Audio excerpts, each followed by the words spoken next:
ਜੀ ਸਾਰਿਆਂ ਨੂੰ।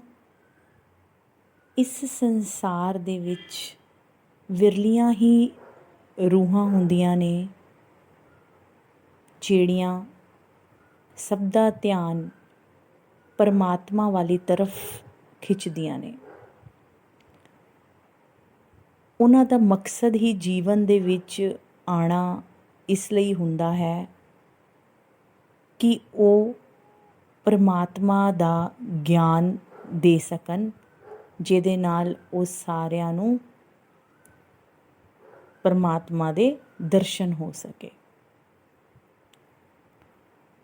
ਉਹਨਾਂ ਵਿੱਚੋਂ ਹੀ ਨਾਮ ਆਉਂਦਾ ਹੈ ਮਹਾਂਪੁਰਖ ਬਾਬਾ ਬਹਾਦਰ ਸਿੰਘ ਜੀ, ਜਿਨ੍ਹਾਂ ਨੇ ਆਪਣੇ ਜਿਉਂਦਿਆਂ ਜੀ ਇਸ ਪਰਮਾਤਮਾ ਨੂੰ ਪਾਇਆ ਅਤੇ ਮੁਕਤ ਹੋ ਗਏ। ਉਹਨਾਂ ਨੇ ਇੱਕ ਚੀਜ਼ ਵੱਲ ਹੀ ਜ਼ੋਰ ਦਿੱਤਾ, ਸਾਰਿਆਂ ਨੂੰ ਇਹੀ ਉਪਦੇਸ਼ ਦਿੱਤਾ ਕਿ ਇਸ ਨੂੰ ਯਾਦ ਕਰੋ, ਯਾਦ ਕਰੋ, ਯਾਦ ਕਰੋ। ਬਹੁਤ ਹੀ ਸਹਿਜ ਤਰੀਕੇ ਦੇ ਨਾਲ ਉਹਨਾਂ ਨੇ ਆਪਣੇ ਸ਼ਬਦਾਂ ਵਿੱਚ ਕਿਹਾ ਕਿ ਯਾਦ ਨੂੰ ਅਸੀਂ ਇਹਦਾ ਅਹਿਸਾਸ ਵੀ ਕਹਿ ਸਕਦੇ ਹਾਂ, ਕਿਉਂਕਿ ਇਹ ਬੇਰੰਗਾ ਅਤੇ ਬੇਰੂਪਾ ਹੈ ਨਾ ਕੋਈ ਇਹਦਾ ਰੰਗ ਹੈ, ਨਾ ਰੂਪ ਹੈ, ਕੋਈ ਮੂਰਤ ਹੀ ਨਹੀਂ ਹੈ। ਬਸ ਹੈ ਤਾਂ ਸਿਰਫ ਇਹਦਾ ਇੱਕ ਅਹਿਸਾਸ, ਯਾਦ। ਔਰ ਜਦੋਂ ਇਹ ਇਨਸਾਨ ਦੇ ਅੰਦਰ ਵਸ ਜਾਂਦੀ ਹੈ ਤਾਂ ਫਿਰ ਕਦੀ ਵੀ ਭੁੱਲ ਕੇ ਇਹ ਬਾਹਰ ਨਹੀਂ ਜਾ ਸਕਦੀ। ਉਸ ਨੂੰ ਰਹਿ ਕੇ ਫਿਰ ਉਸ ਦੀ ਹੀ ਯਾਦ ਆਉਂਦੀ ਹੈ। ਹੁਣ ਕਈ ਕੁਐਰੀਜ਼ ਕਰਦੇ ਨੇ, ਹੁਣ ਜੋ ਕੁਐਸਚਨ ਮੇਰੇ ਕੋਲੋਂ ਆਇਆ ਕਿ ਬਾਬਾ ਜੀ ਨੇ ਕਿਹਾ ਹੈ ਹਰ ਵੀਡੀਓ 'ਚ ਯਾਦ, ਇਹਨੂੰ ਯਾਦ ਕਿਵੇਂ ਕਰੀਏ? ਦੇਖੋ, ਕਈ ਤਰੀਕੇ ਨੇ ਇਸ ਨੂੰ ਯਾਦ ਕਰਨ ਦੇ। ਕਈ ਤਾਂ ਸੈਟਿਸਫਾਈਡ ਹੋ ਜਾਂਦੇ ਹੈ ਇਹਦੀ ਸ੍ਰਿਸ਼ਟੀ ਦੇਖ ਕੇ, ਇਹਦੀ ਸ੍ਰਿਸ਼ਟੀ ਵਿੱਚ ਇਸਨੇ ਜੋ ਰਚਿਆ, ਜਿਹਨੂੰ ਬਿਆਨ ਹੀ ਨਹੀਂ ਕੀਤਾ ਜਾ ਸਕਦਾ ਨਾ।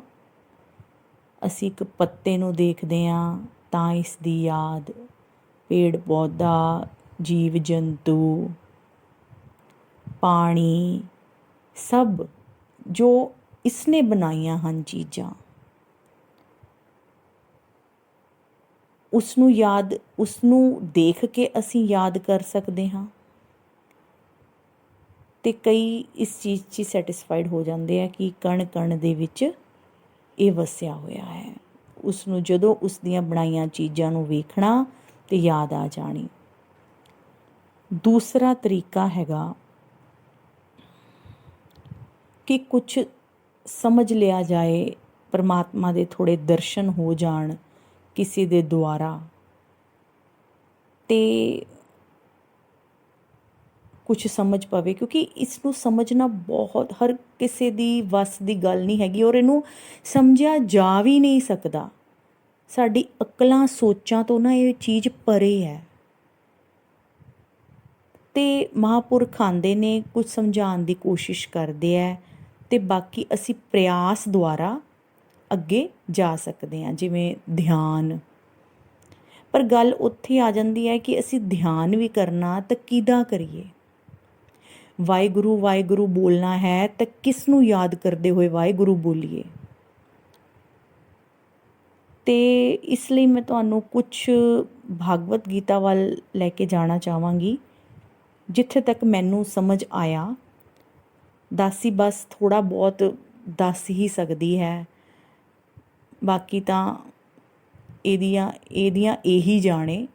ਅਸੀਂ ਤਾਂ ਬਸ ਇੱਕ ਜਿੱਥੇ ਤੱਕ ਸਮਝਿਆ, ਥੋੜ੍ਹੇ ਜਿਹੇ ਅਨੁਭਵ ਹੋਏ ਬਾਬਾ ਜੀ ਦੀ ਵੀਡੀਓਜ਼ ਦੇਖ ਕੇ, ਜਾਂ ਹੈ ਨਾ ਜਿੱਦਾਂ ਵੀ ਕੁਝ ਥੋੜ੍ਹਾ ਬਹੁਤ, ਅਤੇ ਉਹੀ ਸਿਰਫ ਤੁਹਾਨੂੰ ਦੱਸਣਾ ਚਾਹ ਰਹੀ ਹੈ ਕਿ ਭਾਗਵਤ ਗੀਤਾ ਦੇ ਵਿੱਚ ਜਦੋਂ ਸ਼੍ਰੀ ਕ੍ਰਿਸ਼ਨ ਭਗਵਾਨ ਜੀ ਨੇ ਆਪਣਾ ਨਿਰਾਕਾਰ ਸਵਰੂਪ ਦਿਖਾਇਆ, ਅਤੇ ਅਰਜੁਨ ਉਸਨੂੰ ਦੇਖ ਕੇ ਘਬਰਾ ਗਏ।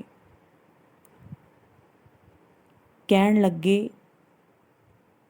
तेरे आगे को भी प्रणाम, तेरे पीछे को भी प्रणाम, तेरे दाएं को भी प्रणाम, तेरे बाएं को भी प्रणाम। इस चीज़ ਨੂੰ ਪਕੜੋ। ਕੀ ਉਸ ਦਾ ਮਤਲਬ ਹੋਇਆ ਕਿ ਚਾਰੋਂ ਤਰਫ ਸਾਡੇ ਕੀ ਇੰਨਾ ਵਿਸ਼ਾਲ ਇਹ, ਨਾ ਜਿਹਦਾ ਕੋਈ ਸਟਾਰਟਿੰਗ ਪੁਆਇੰਟ ਨਾ ਕੋਈ ਐਂਡ ਪੁਆਇੰਟ। ਆਗੇ ਕੋ ਵੀ ਪ੍ਰਣਾਮ ਕਰ ਰਿਹਾ, ਪਿੱਛੇ ਨੂੰ ਵੀ, ਦਾएं ਨੂੰ ਵੀ ਤੇ ਬਾएं ਨੂੰ ਵੀ। ਸਾਡੇ ਚਾਰੋਂ ਤਰਫ ਕੀ ਇਹ ਅਹਿਸਾਸ ਅਸੀਂ ਕਰ ਸਕਦੇ ਹਾਂ ਨਾ, ਜਦੋਂ ਅਸੀਂ ਬੈਠੇ ਹੋਈਏ ਹਰ ਪਲ ਇਹਦਾ ਅਹਿਸਾਸ ਕਿ ਸਾਡੇ ਚਾਰੋਂ ਤਰਫ ਕੀ ਹੈ।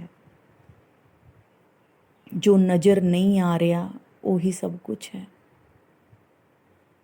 ਤੇ ਦੂਸਰਾ, ਕ੍ਰਿਸ਼ਨ ਭਗਵਾਨ ਜੀ ਨੇ ਸਾਫ਼-ਸਾਫ਼ ਇਹ ਕਿਹਾ ਕਿ ਇਸ ਨੂੰ ਨਾ ਤੇ ਕੋਈ ਸ਼ਸਤਰ ਕੱਟ ਸਕਦਾ ਹੈ, ਨਾ ਇਸ ਨੂੰ ਅਗਨੀ ਜਲਾ ਸਕਦੀ ਹੈ, ਨਾ ਇਸ ਨੂੰ ਵਾਯੂ ਸੁਖਾ ਸਕਦੀ ਹੈ, ਤੇ ਨਾ ਹੀ ਪਾਣੀ ਗਲਾ ਸਕਦਾ ਹੈ। ਤੇ ਦੇਖੋ ਕੀ ਹੈ ਇਹ ਨਿਰੰਕਾਰ, ਜਿਹਦੇ ਤੇ ਕੋਈ ਅਸਰ ਹੀ ਨਹੀਂ। ਇਸ ਨੂੰ ਕੋਈ ਨਾ ਕੋਈ ਸ਼ਸਤਰ ਕੱਟ ਸਕਦਾ, ਨਾ ਕੁਛ ਵੀ ਨਹੀਂ, ਮਤਲਬ ਕੋਈ ਫਰਕ ਹੀ ਨਹੀਂ ਇਸ ਨੂੰ, ਮਤਲਬ ਸਥਿਰ ਹੈ ਬਿਲਕੁਲ। ਤੇ ਇਸ ਸਥਿਰ ਦੇ ਨਾਲ ਨਾਤਾ ਜੋੜ ਕੇ ਅਸੀਂ ਇਸ ਸਥਿਰ ਦੇ ਨਾਲ ਨਾਤਾ ਜੋੜ ਕੇ ਅਸੀਂ ਸਥਿਰ ਹੋਣ ਦੀ ਕੋਸ਼ਿਸ਼ ਕਰੀਏ। ਯਾਦ ਹੈ, ਯਾਦ ਨੂੰ ਕਿਸੇ ਤਰ੍ਹਾਂ ਵੀ ਅਸੀਂ ਯਾਦ, ਜਿੱਦਾਂ ਅਸੀਂ ਕਹਿੰਦੇ ਹਾਂ, ਜਿੱਦਾਂ ਮੈਂ ਤੁਹਾਨੂੰ 2 ਐਗਜ਼ੈਂਪਲਸ ਦਿੱਤੀਆਂ, ਜਾਂ ਜੋ 2 ਮੈਂ ਭਾਗਵਤ ਗੀਤਾ ਦੇ ਵਿੱਚੋਂ ਹੀ ਦੱਸਿਆ ਕਿ ਵੀ ਐਸਾ ਹੈ, ਤਾਂ ਇਸ ਦੇ ਲਈ ਕੁਝ ਡੈਪਥ ਦੇ ਵਿੱਚ ਜਾਣਾ ਚਾਹੇਗਾ, ਕਿਉਂਕਿ ਥੋੜ੍ਹਾ ਜਿਹਾ ਦਾਸੀ ਨੇ ਇੱਕ ਹਿੰਟ ਦਿੱਤਾ ਹੈ ਤੁਹਾਨੂੰ, ਅਤੇ ਬਾਕੀ ਤੁਸੀਂ ਆਪ ਖੁਦ ਇਸ ਨੂੰ ਸੋਚਣਾ ਹੈ, ਵਿਚਾਰਨਾ ਹੈ ਕਿ ਉਹਨਾਂ ਨੇ ਕੀ ਕਿਹਾ ਹੈ, ਕ੍ਰਿਸ਼ਨ ਭਗਵਾਨ ਜੀ ਕੀ ਕਹਿ ਰਹੇ ਨੇ, ਇਸ ਵੱਲ ਇਸ਼ਾਰਾ ਕਰਦੇ ਹੋਏ ਕੀ ਕਹਿ ਰਹੇ ਨੇ।